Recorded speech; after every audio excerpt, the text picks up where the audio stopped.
wanted to introduce you to one of my favorite bar positions in which to work the legs. It's called second position. It comes from dance. We're going to talk about form first, and then we'll move on to a couple of different ways that you can play with the exercise. So you want to stand in a wide stance, and you want to make sure that you're turned out, which means your toes are pointing outward instead of directly forward, from your hips.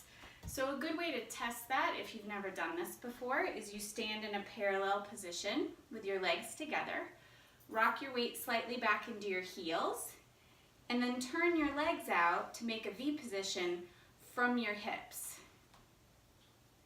So not from your ankles, which would be kind of like shuffling your feet out like that, and not from your knees, which would kind of be doing that, again, shuffling the feet out, but straight from the top, so that all your joints are lined up together. And then a good test to make sure that you've done it from the hips is to bend your knees. And if your knees and toes are pointing in the same direction, you know you've gotten it. If your knee is forward of your toe, you want to bring the toes in to match the knee. So, simple. If you're going from that parallel and you're finding your V position, then you simply step that stance out nice and wide. So we bend our knees into what's called a plie, and you want to make sure, again, that your knees and toes are pointing in the same direction, but also that your knees are sitting right on top of your heels. So we don't want to be here where the knees are going out past the toes. We don't want to be so wide that we feel like we're going to do the splits. When those heels are right underneath the knees, we're solid, we're working the right muscles. So there's your form. The only other thing we want to talk about really quickly is posture. So you want to be as upright as possible in this second position. Think about your ears over your shoulders, over your ribs, over your hips. That being said, some of us are really tight in our hips. So if you need to take just a slight hinge forward with your torso to be able to get into this plie, that's okay. What you don't want to do is stick your butt out behind you and go into more of a squat position. It's not a bad position, it's just not what we're aiming for with the second position plie. So we come from that turnout at the hips, we walk ourselves into a nice wide stance, bend the knees sit right over the heels, knees and toes are pointing in the same direction. Beautiful upright posture, open chest. And from here I'll show you a couple of different things that you can do with this. So we have what we call full range of motion, which is all the way up out of the bend and all the way back down. You can take an inhale up, exhale down.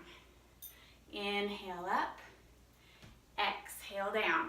So this is nice for getting all the muscles in the legs warm, getting the hips to loosen up a little bit.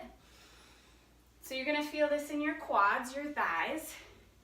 You're going to feel this in your hamstrings, the backs of your thighs. You're going to feel it in your booty. You may feel it in your calves as well. So here are a couple of extra things to think about. Once you start working this full range of motion, you want to think about pressing into your heels every time you come up, like you're pushing your heels down into the earth. And what that's going to do is activate your inner leg muscles, your adductors. That's also going to trigger your pelvic floor, low region of your core. So we've got a lot going on with one simple move. So that's full range of motion. We can also come down nice and low, checking our alignment. Hands can be anywhere that's comfortable for you. Heart center, out, up, forward. And we can do little pulses down. You can inhale 2, exhale 2, or you can exhale with every downward pulse. Remember, breath is always important. And what this is going to do is create a real fire in these big muscles. Your seat, your thighs, front and back, those inner thighs, as long as you're pushing those heels into the earth. So I'm going to come up for a quick second, shake my legs out, because you definitely feel that after a while. Come back into it. So that was little pulses down. So when we come back in, let's check our form again. And then we also have little pulses up an inch, up an inch, up an inch. And when we come up that inch and we keep it really small down at the base of the plie, those heels push into the ground, and that's when these muscles inside the legs light themselves on fire. This is also where you can start to accidentally lean over a little bit, so check ears over shoulders, over ribs, over hips. Yeah, come up, shake your legs out.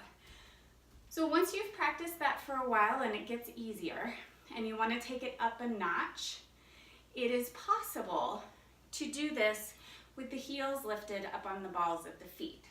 So I'm going to show you that. When you do that, the alignment is slightly different. You would want to hold on to something. This is a little high, but a countertop or a chair back, great options. So you're going to come down into your plie, knees and toes, still pointing in the same direction. But this time, when you lift the heels, you want the knees to be right over the balls of the feet, right over the big and the second toe. And that's the other thing we have to talk about really quickly. You want to make sure your weight is in the big and second toe. You don't want it back by your little toe in what we call a sickle. So all the joints are lined up. And then we have the same options. We can go full range of motion. We might want to exhale on the way up, since those muscles are really digging deep. We can do little pulses down an inch. We can do little pulses up an inch, squeezing into those inner thighs. So you have those options. So again, when you are flat-footed, you want to make sure knees are right over heels. If you're up on the ball of the foot, you want to make sure the knee lines up over the big and the second toe. Yeah? So there's your second position. There's lots more that we can do with it, and I'll add a lot more to it. If you want to do some now, check out bar thigh segments on the YouTube channel, and I will talk to you later.